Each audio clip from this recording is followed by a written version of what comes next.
Founded in 1749, it's the site of several important Civil War battles and has always been a vital farm community. It's now known for iconic farm views and beautiful horse pastures. There's a lot of rich history here, but many Culpeper County farmers are using cutting-edge technology to make a profit. The trends now in revenue and agriculture are leaning towards intensive production, so greenhouses and turkey houses is a new opportunity for young people to borrow money in a big way, 7 figures, and see that it'll pay out. And these greenhouses are similarly expensive, intensive operations that generate a lot of revenue per square foot. A lot of the farmers have invested in the technologies in crops, for example, with the GPS, so that they can be precise, not only on their fertilizer applications to the crop, but as well as being able to monitor harvest, minimize their inputs, maximize their yields, profits, and really be able to analyze that closely, not only for the profits, but also to care for the environment as well. Culpeper County used to be a major dairy center in northern Virginia, but changing markets and low prices have squeezed out all but a few dairy farms.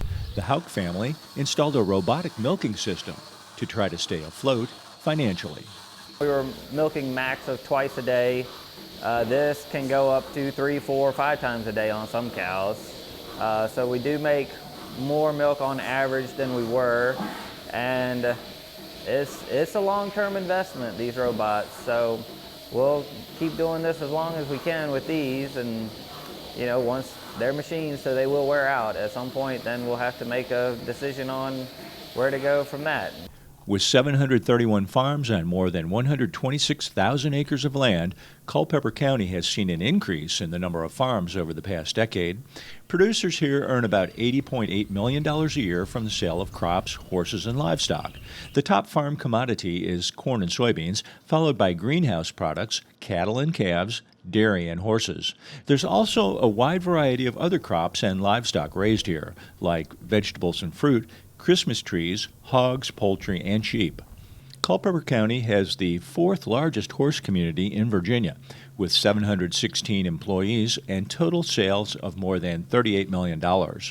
One reason the number of farms is increasing is more beginning farmers are trying their luck with locally grown foods.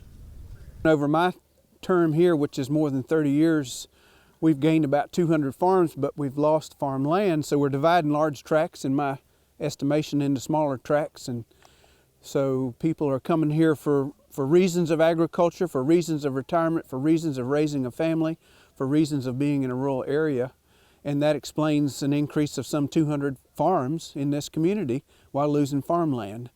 While some farmers are focusing on high-tech solutions to stay in business, other farm families are honoring their heritage and working to keep alive Culpeper County's rural roots. The Museum of J.A. Swan and Company is on the Glebe Farm. Russ Swan says they're sharing their family history with their neighbors on the 2019 Culpeper County Farm Tour.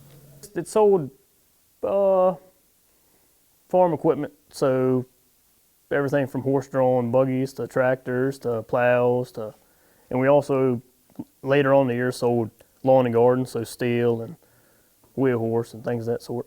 Well, see, the farm had been in the family for 6 generations, so that dated pretty far back. The store has only been in the family since 1901, so they weren't really combined. It was just in the family, they're kind of separate deals. Culpeper County farm leaders believe they can adapt to their growing population, but they also want new residents to better understand the farm community. And what we see in agritourism is that people are voting with their feet and their dollars, and they're coming here. Hopefully they go home, and they're not all of them are. Our population has grown quite a bit in the last 20 years, but visitation to the land and spending in the community is also supportive of this agricultural industry. Probably one of the saddest things that I see too frequently is consumers being misinformed about agriculture practices and not being aware of how agriculture food is actually produced. And there's a lot of people that like to take advantage of consumers with false marketing.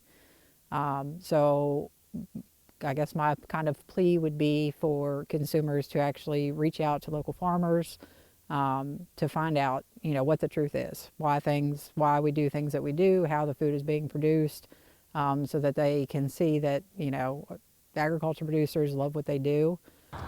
With a strong farming and horse culture, farmers becoming more efficient, and some growers focused on local foods, the future looks bright for Culpeper County agriculture. This is Dave Miller.